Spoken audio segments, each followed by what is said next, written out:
Capítulo 295, vínculo 2. Os cristais mágicos nos permitem superar esse problema. Mestre de forja e alquimistas consideram um cristal como um coração mágico em busca de um corpo. Quanto mais poderosa a pedra preciosa, maior o número e a qualidade dos encantamentos que ela pode sustentar. Essa também é a razão pela qual as ferramentas alquímicas usam principalmente gemas amarelas, porque seria um desperdício. As ferramentas alquímicas devem ser baratas e produzidas em massa. Usar cristais verdes ou mais em um único feitiço desafiaria tudo o que a alquimia representa. Só o custo da pedra preciosa seria suficiente para comprar um item melhorado pela forja. Incorporar um cristal é um processo delicado e irreversível na forja. Uma vez que o coração tem um corpo, eles se tornam um. Se a espada de ferro do meu exemplo anterior fosse incrustada com um cristal verde, sua magia inata aumentaria para 1000. Isso significa que agora podemos infundir nela uma força mágica de até 10.000. Torna possível imbuir a espada com múltiplos feitiços. Como um cristal corrige o problema da janela de tempo limitado para encantar um item? Perguntou a um garoto de cabelos castanhos. Uma vez que um ou mais cristais são incorporados, o mestre de forja não canaliza mais sua magia diretamente através do objeto, mas através das pedras preciosas. Eles também são condutores mágicos incríveis que ampliam a janela de tempo de alguns segundos até alguns dias, dependendo de sua força. Caso contrário, seria impossível para um único mestre de forja ter mana suficiente para imbuir tantos feitiços ao mesmo tempo. Outro motivo para usar cristais de mana é porque eles são uma fonte de energia. Se você se lembra, as armas elementares que você fabricou durante o terceiro trimestre passado só podem ser usadas 2, 3 vezes ao dia no máximo. As pedras preciosas permitem o uso de vários feitiços em um curto espaço de tempo, sem gasto de mana do usuário. Bons itens mágicos, como seus amuletos de comunicação, exigem um mínimo de pedras preciosas azuis. As pedras azuis e violetas são caras, mas absorvem mana muito rapidamente do ambiente, tornando possível manter um item encantado ativo por tempo indeterminado. Cristais verdes e cianos são empregados apenas para fazer brinquedos ou armas cerimoniais. Mais alguma pergunta antes de passarmos para uma demonstração prática? Lit levantou a mão enquanto Solus deixou o dedo para olhar mais de perto os alunos. Seu senso de mana percebia uma sensação familiar, mas era muito fraco para reconhecê-la à distância. Isso significa que os itens embutidos em cristal podem durar para sempre? A pergunta de Lit estava ligada à natureza de Solus. O que Van Emmer explicou não faz sentido. Graças à verdadeira magia, sei que, sem a impressão do mago, os caminhos da mana desaparecem com o tempo e o pseudonúcleo se dissipa. Se os cristais também são fontes de energia, por que Solus quase morreu? Ele pensou. Eu teria falado sobre isso antes de estudarmos construções, como golems ou gárgulas. Não há mal algum em avançar um pouco antes do tempo. A resposta é não, eles não duram. A maioria das histórias sobre heróis que encontram equipamentos lendários no chão são apenas histórias. Sem um usuário, um artefato se degradará com o tempo, pedra mágica ou não. Isso acontece porque todos os itens têm propriedades passivas que são sempre mantidas ativas, como redução de peso, auto-reparo ou resistência aprimorada. Geralmente, quanto mais poderoso o artefato, mais habilidades passivas ele tem. Isso significa que as pedras mágicas por si só não conseguem acompanhar o gasto de mana. É por isso que os golems exigem matrizes que servem como cápsulas de recarga. Ao contrário dos artefatos, as matrizes têm uma única função, facilitando sua preservação. As famílias nobres antigas são protegidas por vários arranjos, mas cada um tem suas próprias pedras mágicas e requer manutenção. Algo mais? Lit balançou a cabeça. A torre de suas memórias era tão grande e poderosa que provavelmente exigiria uma mina de cristal inteira para mantê-la ativa. Especialmente porque Solus não pode entrar no modo de espera. Isso significaria a morte dela. No final da explicação de Van Emmer, Solus havia retornado. Sim? Perguntou uma garota de cabelos pretos. Por que não permitir que as habilidades passivas sejam desativadas sempre que o objeto não é impresso? Porque a maioria desses feitiços é necessária para preservar o item mágico. Mesmo que você não perceba, imbuir um objeto com uma grande força mágica causa uma erosão constante. Se um artefato sofrer muito dano, ele perde todas as suas propriedades mágicas.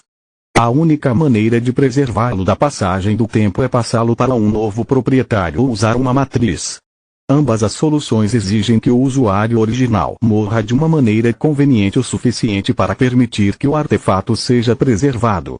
É inútil dizer que isso não acontece com frequência. Então, o professor Vanemiri começou a ensinar-lhes o feitiço de vínculo antes de fazer uma demonstração prática. Ela colocou um amuleto e uma pedra verde dentro de um círculo mágico inteiramente feito de runas de poder. Eles estavam tão apertados que quase se assemelham a uma linha reta. Espero que você tenha aprendido a usar bem a magia da água, ou desenhar esse tipo de círculo levará dias. Vanemiri sorriu ao ver muitos tremendo com suas palavras. Ela não precisava carregar o círculo mágico com mana. Vanemiri cantou diretamente em vez disso. O amuleto e a pedra preciosa começaram a flutuar no ar, orbitando um ao outro como estrelas gêmeas, enquanto as runas se transformavam em fios de luz azul. Os fios perfuraram os dois itens, passando por eles uma e outra vez. Após cada passagem, o amuleto e o cristal se aproximaram até que entraram em contato. Então, Vanemiri cantou um feitiço diferente. Os fios entraram dentro da pedra preciosa, pintando-a de azul antes de se espalhar por toda a superfície do amuleto. Lid podia ver as linhas de poder mesmo sem a Life Vision, finalmente entendendo por que os artesãos consideravam os cristais mágicos como corações vivos. Os fios formaram o equivalente a um sistema circulatório de mana, permitindo que a pedra preciosa encha o amuleto/corpo com seu poder. As linhas passaram de azul para verde antes de desaparecer, enquanto o amuleto retornava à superfície plana da mesa preta de forja. É como ela disse. Solos ficou surpreso. Eu posso ver com meu senso de mana que o amuleto agora tem uma poderosa aura mágica. De certa forma, isso me lembra de nós mesmos. Agora o amuleto está pronto para se encantar. O uso do feitiço não implica a necessidade de imbuir feitiços logo de cara. A ligação e a formação de forja podem ser consideradas dois processos separados. Agora é sua vez de tentar. Essa é a mágica da camada 5, lembre-se de que o feitiço exige de você para gerar o maior número de conexões que você pode controlar. Quanto maior o número, melhor a ligação. Um mestre de forja como eu pode gerar uma ligação por cada runa.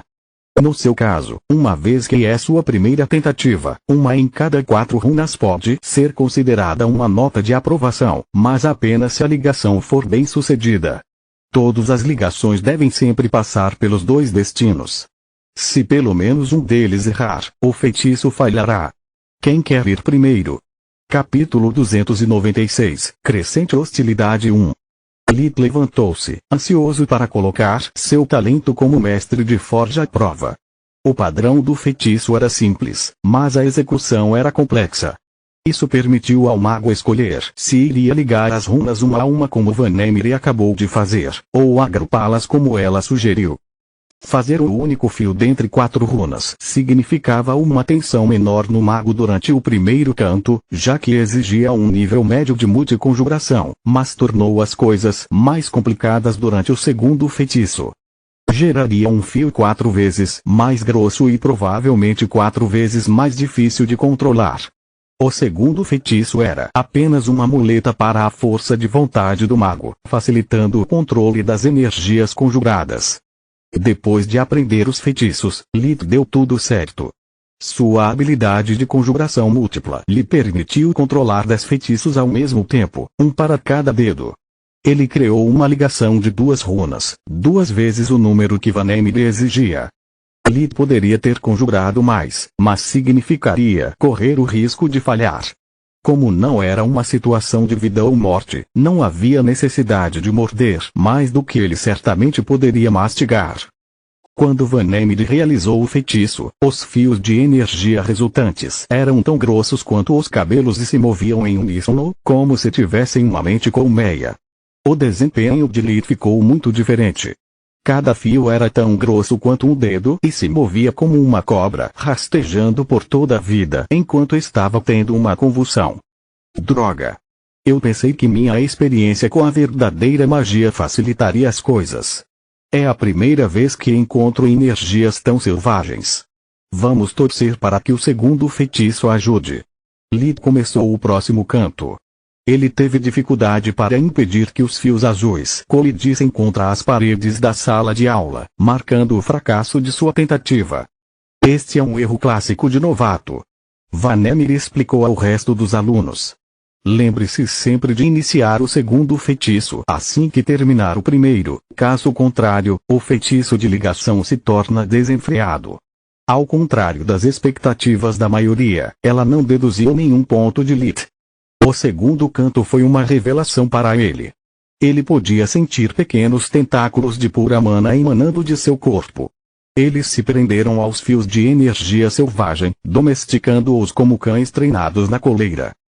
Nunca pensei que fosse possível usar a magia espiritual para controlar remotamente o outro feitiço. Lita estava muito feliz. Eu tenho que dominar esse feitiço o mais rápido possível. Tem inúmeras aplicações. Desse ponto em diante, o resto foi fácil. Lith completou com sucesso o feitiço de ligação, mas a diferença entre o produto dele e o de Vanemir era como o céu e a terra. O amuleto de Lith tinha uma aura mágica muito mais fraca, nem a metade do que a do professor. Os vasos de mana que ele criou eram menores e formavam um padrão menos complexo em comparação ao dela. Parece que os resultados do feitiço de ligação não são linearmente proporcionais ao número de ligações geradas, tanto quanto exponencialmente. Ele pensou. Excelente trabalho. Vanemir bateu palmas com um grande sorriso no rosto. 30 pontos por lidar com tantas ligações na primeira tentativa, 30 por ter sucesso na primeira tentativa e outros 40 por conseguir tudo isso, apesar do meu erro. O seu erro. Lith levantou uma sobrancelha em confusão, enquanto o resto da turma não ouviu nada depois de perceber que a soma total era de 100 pontos. Sim. Ela assentiu. Esqueci de apontar a importância do momento para um vínculo bem-sucedido. Diferente de tudo que você tentou antes, os dois feitiços estão interligados. Meu erro afetou negativamente suas chances de sucesso. Daí os 40 pontos. Agora, vamos ver como as que eram tão presunçosas enquanto você estava prestes a falhar se saem. Espero grandes coisas deles. Ela lançou um olhar frio para alguns estudantes que ficaram imediatamente pálidos. Lith se virou para voltar para sua mesa, quando de repente a hostilidade voltou. A ameaça era tão próxima quanto a pressão, forçando-a a fazer uma rápida rotação de 180, girando a perna da frente. Vanemir olhou para os braços levantados em uma posição de guarda com um olhar confuso. A sensação de perigo vindo de trás havia desaparecido. Algo errado? Ela inclinou a cabeça em confusão. Lith sacudiu brevemente a cabeça antes de retornar ao seu posto. Ok, algo está errado aqui. Primeiro os pirralhos, agora a professora. Solos. Eu esperaria até o final da lição para contar, mas neste momento não podemos correr mais riscos. Lith podia sentir Solos usando todos os seus sentidos para manter toda a sala de aula sob vigilância. Você se lembra que eu disse que havia algo familiar? Bem, eu estava certa. Quando fui checar seus colegas, notei que pelo menos 5 deles usam bugigangas com o mesmo pseudonúcleo daqueles que encontramos nas caixas. Não tenho ideia do que eles fazem, mas isso não pode ser uma coincidência. Até descobrirmos, quero que você use seu boné de paranoia e nunca o tire. Lita amaldiçoou interiormente. Ele odiava ser forçado na defesa, mas não havia nada que ele pudesse fazer. Lith não tinha motivos para denunciá-los, nem podia explicar de maneira alguma o significado das bugigangas que usavam. Pior ainda, nós os reconhecemos apenas porque podemos ver seus pseudonúcleos. Não tenho uma maneira plausível de justificar como sei que itens completamente diferentes fazem a mesma coisa. Você acha que Vanessa também está envolvida nisso? Não tenho certeza. Solos respondeu. Não olhei atentamente para o presente de noivado dela naquela época, mas lembro-me de sua vibração. Definitivamente é possível. Essas palavras foram suficientes para fazer Lee tremer. Era apenas o segundo dia em que ele retornará à academia, mas outra tempestade já estava se formando no horizonte. Enquanto isso, no escritório do diretor, Linjus estava ainda mais preocupado que Lit. Apesar de tomar todas as precauções necessárias, ele podia sentir o controle da academia deslizando por entre os dedos. Ele havia passado as férias de inverno elaborando pessoalmente as novas cédulas, entregando-as a estudantes e professores para permitir que eles registrassem qualquer atividade suspeita que pudessem encontrar, mas sem sucesso. O núcleo de poder de uma academia era um tesouro inestimável para o Reino Grifon. Para evitar que inimigos ou espiões o adulterem, em tempos de crise, apenas o diretor poderia acessá-lo. Foi a razão pela qual uma das qualificações para se tornar um diretor também era ser um mestre de forja. A tentativa de hoje da vida de Lit é uma prova inegável de que traidores ainda estão operando dentro dessas paredes. Ele disse à Marquesa de Star. Linjus era uma das poucas pessoas cientes de sua verdadeira natureza de mago e de seu papel como Lorde Comandante do Corpo da Rainha. A investigação do policial Ernas prova que o verdadeiro alvo era o Capitão Erna, mas para atribuir Lita a um matadouro, esses nobres precisavam de ajuda de dentro da academia. A Marquesa concordou. Mesmo o envio de professores para o trabalho de balconista não ajudou. Vamos admitir, nosso oponente nos venceu em nosso próprio jogo. As informações continuam vazando e agora você me diz que os materiais começaram a desaparecer. Sim. Linjus suspirou profundamente. Pequenas quantidades de cada vez, mas o que mais me preocupa é que todos são ingredientes necessários para a fabricação de armas. Armas militares. Continua no próximo